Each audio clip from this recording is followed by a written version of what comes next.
రాష్ట్రంలోని fee reimbursement కింద బకాయిలు పడ్డ బకాయిలన్నీ వెంటనే తీర్చాలని చెప్పేసి ఎస్ఎఫ్ఐ ఆధ్వర్యంలో ఈరోజు కళాశాలల బంద్ పిలుపునివ్వడం జరిగింది. నారాయణగూడ చౌరస్తా నుంచి వైఎంసీఏ చౌరస్తా వరకు కూడా పెద్ద ఎత్తున ర్యాలీ నిర్వహించారు. దీనికి సంబంధించి మనతో మాట్లాడడానికి ఎస్ఎఫ్ఐ నాయకులు ఉన్నారు. అన్న, ఏంటి సమస్యలు ఏంటి, అసలు మీ డిమాండ్స్ ఏంటి? అసలు ఈరోజు బంద్కి ప్రధానమైనటువంటి ఉద్దేశం ఏంటంటే తెలంగాణ రాష్ట్ర వ్యాప్తంగా గత 3 సంవత్సరాల నుండి ఫీజు రింబర్స్మెంట్, స్కాలర్షిప్ బకాయిలు రిలీజ్ చేయలేదు. ఈ రిలీజ్ చేయకపోవడం వల్ల చాలా మంది పేద మధ్యతరగతి విద్యార్థులు ఈరోజు నష్టపోతా ఉన్నారు. ఈరోజు ప్రభుత్వానికి ఎన్నోసార్లు విన్నవించినా ఇప్పటి వరకు రిలీజ్ అనేది చేయలేదు. రీసెంట్గా 1200 కోట్లు రిలీజ్ చేస్తామని చెప్పిన రాష్ట్ర ప్రభుత్వం ఆ డబ్బులు కూడా రిలీజ్ చేయలేదు. ఈరోజు రిలీజ్ చేయమని అడిగితే ఈరోజు యాజమాన్యాల మీద ఈరోజు రాష్ట్ర ప్రభుత్వం విజిలెన్స్ అని చెప్పి వాళ్ళ మీద ఆఫీసర్లను పంపించి వాళ్ళని బ్లాక్మెయిల్ చేస్తూ ఉన్నారు. ఎస్ఎఫ్ఐగా మేము చెప్తున్నది ఏంటంటే ఈరోజు తెలంగాణ వ్యాప్తంగా 33 జిల్లాలలో ఈరోజు రాష్ట్ర వ్యాప్తంగా బంద్ నిర్వహించినాము. రానున్న రోజుల్లో పెద్ద ఎత్తున నిరసన కార్యక్రమాలు తెలియజేస్తా ఉన్నాము. ఇదే కాకుండా ఈరోజు నవంబర్ 3న యాజమాన్యాలు బంద్ కూడా పిలుపునివ్వడం జరిగింది. అంతకు ముందే రాష్ట్ర ప్రభుత్వం వాళ్ళని పిలుచుకొని డబ్బులు రిలీజ్ చేయాలి, విద్యార్థులకు నష్టం కాకూడదని చెప్పి ఈరోజు ఎస్ఎఫ్ఐగా మేము డిమాండ్ చేస్తూ ఉన్నాం. రాష్ట్ర వ్యాప్తంగా ఇంతమంది విద్యార్థులు నష్టపోతున్నారు. ఫీజు రియంబర్స్మెంట్ సంబంధించి రాష్ట్ర వ్యాప్తంగా ఎంత బకాయిలు ఉన్నాయి? తెలంగాణ రాష్ట్రంలో 14 లక్షల మంది ఫీజు రియంబర్స్మెంట్, స్కాలర్షిప్ తీసుకుంటున్న విద్యార్థులు ఉన్నారు. వీళ్ళందరూ కూడా దళిత, గిరిజన, బహుజన, మైనారిటీ వర్గాలకు సంబంధించిన విద్యార్థులు. ఈ 14 లక్షల మంది విద్యార్థులకి గత ప్రభుత్వం ఇవ్వాల్సినటువంటి 8,158 కోట్ల రూపాయలు, ఈ ప్రభుత్వం వచ్చిన తర్వాత ఇవ్వాల్సినటువంటి సుమారు 3,432 కోట్ల రూపాయలు ఈ ప్రభుత్వం ఇవ్వాలి. సరే, గత ప్రభుత్వం అంటే మేము ఇవ్వలేమని చెప్పి ఈ ప్రభుత్వం చెప్తుంది. 22 నెలల కాలంలో విద్యార్థులు, విద్యార్థి సంఘాలు, లేకపోతే యాజమాన్యాలు ఈరోజు మేము కాలేజీలు నడపలేమని వాళ్ళు మా కాలేజీలకు వెళ్ళి సర్టిఫికేట్లు ఇవ్వమని అడుగుతుంటే డబ్బులు కడితేనే ఫీజులు ఇస్తేనే మేము సర్టిఫికేట్లు ఇస్తామని చెప్పేసి విద్యార్థులు అనేక ఇబ్బందులు పడుతూ రోడ్డు మీదకి వచ్చి తీవ్రమైన ఇబ్బందులు పడుతుంటే, ఆందోళన చేస్తూ ఉంటే వీళ్ళతో చర్చలు జరిపిన ఈ ప్రభుత్వం 1,200 కోట్లు ఇస్తామని చెప్పి ఎట్టకేలకు బట్టి విక్రమార్క, దుద్దిల శ్రీధర్ బాబు, రేవంత్ రెడ్డి గారు చర్చలు జరిపి చెప్పారు. ఈ ప్రభుత్వం ఇచ్చిన హామీనే 300 కోట్ల రూపాయలు దసరాలోపు ఇస్తాం, మరో 900 కోట్ల రూపాయలు దీపావళికి ఇస్తాం, మరో 300 కోట్ల రూపాయలు నవంబర్ 1వ వారంలో 5వ తారీఖు లోపు ఇస్తామని ప్రకటించారు. ఇప్పటివరకు 300 కోట్ల రూపాయలకి టోకెన్లు ఇచ్చారు. ఈ 900 కోట్ల రూపాయలకి ఎక్కడ మాట లేదు, హామీని నిలబెట్టుకునే ప్రయత్నం లేదు. మరి ఇప్పుడు 5.5 లక్షల మంది విద్యార్థులు, చివరి సంవత్సరం చదువుతున్న విద్యార్థులు అన్ని పై కోర్సులకు వెళ్ళాలి అని అంటే సర్టిఫికేట్లు ఇవ్వాలి, ఎక్కడ తీసుకొచ్చి ఇవ్వాలి. నిన్నగాక మొన్న ఖమ్మం జిల్లా సంబంధించిన ఒక గిరిజన బిడ్డ 4 లక్షల రూపాయలు నువ్వు ఫీజు కడితేనే సర్టిఫికేట్లు ఇస్తామని కాలేజీ యాజమాన్యం బెదిరిస్తూ ఉంది. కాబట్టి ఇప్పుడు ఇది ఏమని అడిగితే కాలేజీల మీద విజిలెన్స్ దాడులు అంటారు, లేకపోతే ఇంకోటి అంటారు. మేము అడుగుతున్నాం ఎస్ఎఫ్ఐగా, సర్టిఫికేట్లు ఇవ్వండి, మీ ఫీజుల గ్యారంటీ మేమని. ఎందుకు ప్రభుత్వం జీవో ఇవ్వదు? ఎందుకు ప్రభుత్వం భరోసా ఇవ్వదు? ఈరోజు ప్రభుత్వం భరోసా ఇవ్వదు, కాలేజీలు డబ్బులు అడుగుతాయి, కాలేజీలే మా జీతాలు లేవంటారు, రోడ్డు ఎక్కుతారు. మరి 14 లక్షల మంది భవిష్యత్తు ఏమిటి? ఈరోజు ప్రభుత్వ యూనివర్సిటీల్లో, ప్రభుత్వ కాలేజీల్లో, ఉస్మానియా లాంటి యూనివర్సిటీలో కూడా తినడానికి తిండి లేదు, డైట్ ఛార్జీలు ఇవ్వలేదు, హాస్టల్ క్లోజ్ చేస్తున్నారు, నిజాం కాలేజీలో విద్యార్థిని నిలగొడుతున్నారు, అనే కాకతీయ యూనివర్సిటీలో హాస్టల్ మూసేస్తున్నారు. ఈ మొత్తం ప్రభుత్వం ఇవ్వాల్సిన డైట్ బిల్లులు, స్కాలర్షిప్లు, ఫీజు రింబర్స్మెంట్ బకాయిలే. కాబట్టి విద్యార్థులకు ఇవ్వాల్సిన ఈ బకాయిల్ని తక్షణం ఇవ్వాలని ఈరోజు 33 జిల్లాలలో అన్ని ఇంజనీరింగ్, డిగ్రీ, పీజీ యూనివర్సిటీలు, ఫార్మసీ అన్ని కాలేజీలను ఎస్ఎఫ్ఐ బంద్ చేసింది. రేపు మీరు ఇవ్వకపోతే ఈ రాష్ట్రంలో కాంగ్రెస్ నుంచి ఎన్నికైన ఎమ్మెల్యేలని, మంత్రుల్ని రాష్ట్రంలో, జిల్లాల్లో అన్ని స్థాయిల్లో అడుగున అడ్డుకుంటామని సందర్భంగా ఎస్ఎఫ్ఐకి హెచ్చరిస్తూ తక్షణం ముఖ్యమంత్రి స్పందించి బకాయిలు విడుదల చేయాలని ఎస్ఎఫ్ఐగా డిమాండ్ చేస్తా ఉన్నాం. విద్యాశాఖ మంత్రిగా కూడా ముఖ్యమంత్రి రేవంత్ రెడ్డి ఉన్నారు. గతంలో కూడా మనం ఉస్మానియాకి వెళ్ళి కూడా చాలా వరకు నేను నిధులు కేటాయిస్తాను, విద్యాశాఖను మొత్తం ప్రక్షాళన చేస్తాను, గత ప్రభుత్వం 10 ఏళ్ళు పట్టించుకోలేదు, నేను వచ్చినప్పటి నుంచి చాలా ప్రత్యేక శ్రద్ధ తీసుకుంటున్నాను విద్యాశాఖ మీద, విద్యాశాఖ ఎవరికి ఏమో నా దగ్గరనే ఉంచుకుంటా అని చెప్తుండగా మరి ఎట్లా? ఏదండి విద్యాశాఖ మీద ప్రత్యేక శ్రద్ధ ఎక్కడుంది? విద్యార్థులు ఫుడ్ పాయిజన్తో గురుకులాల్లో చనిపోయారు. ఇప్పుడు స్కాలర్షిప్ రాలేదని మేనేజ్మెంట్లు, నిన్నగాక మొన్న బెస్ట్ అవైలబుల్ స్కీమ్ పేరుతో, బకాయిల పేరుతో వాళ్ళు తాళాలు వేసిన పరిస్థితి ఉన్నది. ఎక్కడ సమీక్ష చేస్తున్నాడు ముఖ్యమంత్రి గారు? ఎక్కడ నిధులు ఇస్తున్నాడు? ఇన్ని వేల కోట్ల ఆదాయం ఎడిపోతుంది. మీకు విద్యారంగం మీద శ్రద్ధ లేదు, వైద్య రంగం మీద శ్రద్ధ లేదు, ఉద్యోగ రంగం మీద శ్రద్ధ లేదు, ఏ రంగం మీద శ్రద్ధ లేదు.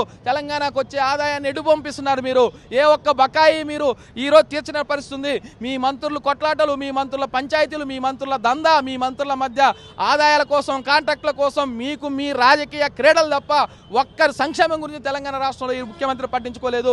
విద్యాశాఖ మంత్రిగా ఏ ఒక్కరోజు విద్యాశాఖలో ఉన్నటువంటి అధికారిని పిలిచి దీనికి పరిష్కారం ఏంటని చెప్పి అడగలేదు. పైగా యాజమాన్యాలు వాళ్లే ఒక బ్యాంకు పెట్టుకుంటాం, మేమే కార్పస్ పండిస్తాం, మేమే ఈ ఫీజు రియంబర్స్మెంట్ బ్యాంకు పెట్టి నిధులన్నీ మేమే ఇస్తామని అని చెప్పినా సరే దాని మీద కూడా ఒప్పుకోలేదు. ఈరోజు విద్యా కమిషన్ వేశారు, అదేం పని చేస్తుందో తెలియదు. విద్యాశాఖ మంత్రి మంత్రి ఏం పని చేస్తుండో తెలియదు, ముఖ్యమంత్రిగా ఉన్న రేవంత్ రెడ్డి గారు విద్యాశాఖకి ఏం చేస్తుండో తెలియదు.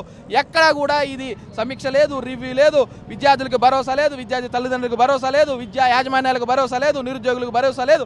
కాబట్టి విద్యాశాఖ మంత్రిగా కూడా ఈ ముఖ్యమంత్రి గారు ఫెయిల్ అయ్యారు. తక్షణమే మా ప్రధానమైన డిమాండ్ ఒకటే, మీరు ఇవ్వాల్సిన విద్యాశాఖకు కూడా దశల వారీగానైనా ముందు ఒక 1000 కోట్లు ఇవ్వండి, తర్వాత ఒక 1000 కోట్లు ఇవ్వండి, ఇలా ఈ ప్రభుత్వం వచ్చిన తర్వాత ఉన్న బకాయిలైనా ఇవ్వమని మేము అడుగుతున్నాం.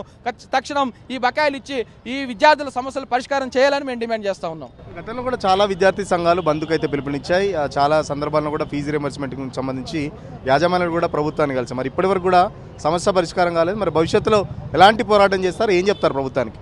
ఈరోజు రాష్ట్ర వ్యాప్తంగా బంద్ జయప్రదం కావడం జరిగింది. ఈరోజు గత ప్రభుత్వం బీఆర్ఎస్ ప్రభుత్వం ఏ విధంగా వ్యవహరించిందో అదే తరహాలో ఈరోజు కాంగ్రెస్ ప్రభుత్వం వ్యవహరిస్తున్నది. ఈరోజు మార్పు అంటే ఎక్కడ ఈరోజు మార్పు రాని పరిస్థితి ఉన్నది. ఈరోజు విద్యార్థులు తల్లిదండ్రులు ఈరోజు రియంబర్స్మెంట్ స్కాలర్షిప్ రాకపోవడం వల్ల ఈరోజు తీవ్ర ఇబ్బందులు పడుతున్నారు. ఈ పోరాటాల గడ్డలో ఈరోజు కాంగ్రెస్ ప్రభుత్వానికి విద్యార్థులు తల్లిదండ్రులు ఖచ్చితంగా ఈరోజు గుణపాఠం చెప్తారు. రానున్న రోజుల స్థానిక సంస్థ ఎన్నికలు ఉన్నాయి. ఈరోజు గ్రామాల్లో విద్యార్థుల ఓట్లు ఉన్నాయి. దాంతోపాటు ఈరోజు ప్రజాప్రతినిధులు ఎక్కడ కూడా అక్కడ తిరగకుండా ఈరోజు విద్యార్థులకు అడ్డుకుంటుంది. కాబట్టి ఈ రాష్ట్రంలో ఉన్న రాష్ట్ర ముఖ్యమంత్రి విద్యాశాఖ ఉంది. ఎందుకు ఈ రాష్ట్రంలో విద్యార్థులు రోడ్ల మీదకి వచ్చి ధర్నాలు చేస్తే పట్టించుకుంటలేడు? ఈ రాష్ట్రంలో ఉప ముఖ్యమంత్రి బట్టి విక్రమార్క గారు యాజమాన్యాలతో చర్చలు జరిపారు.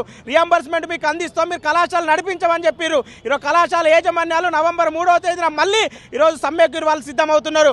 అంటే ఈరోజు ప్రభుత్వంకి ఈరోజు కనీసం ఈరోజు చిత్తశుద్ధి లేని పరిస్థితి ఈ రాష్ట్రంలో ఈరోజు ఉన్నది. కాబట్టి ఎస్ఎఫ్ఐ డిమాండ్ చేస్తున్నాం, తక్షణమే రాష్ట్ర వ్యాప్తంగా ఉన్న విద్యారంగ సమస్యలను పరిష్కరించాలి.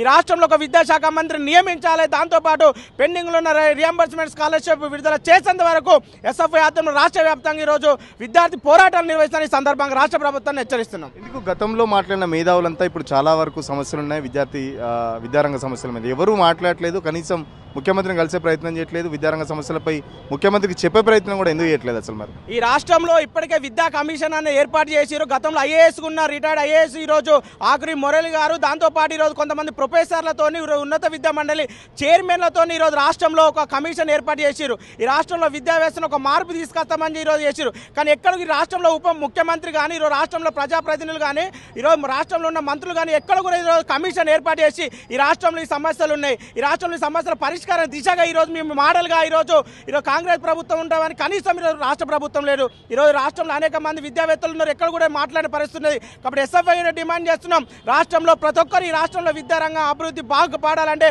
ప్రతి ఒక్కరు కూడా కలిసికట్టుగా పనిచేయాల్సిన అవసరం ఉంది, కలిసికట్టుగా రావాల్సిన అవసరం ఉంది. కాబట్టి ఆ రకంగా ప్రతి ఒక్కరు కూడా ఈ రాష్ట్రంలో విద్యారంగాన్ని తెలంగాణ రాష్ట్రంలో బంగారు తెలంగాణ అన్న రాష్ట్రంలో విద్యారంగాన్ని ముందుకు తీసుకుపోవడానికి కోసం ప్రతి ఒక్కరు కూడా ముందుకు రావాలని సందర్భంగా తెలియజేస్తున్నాం.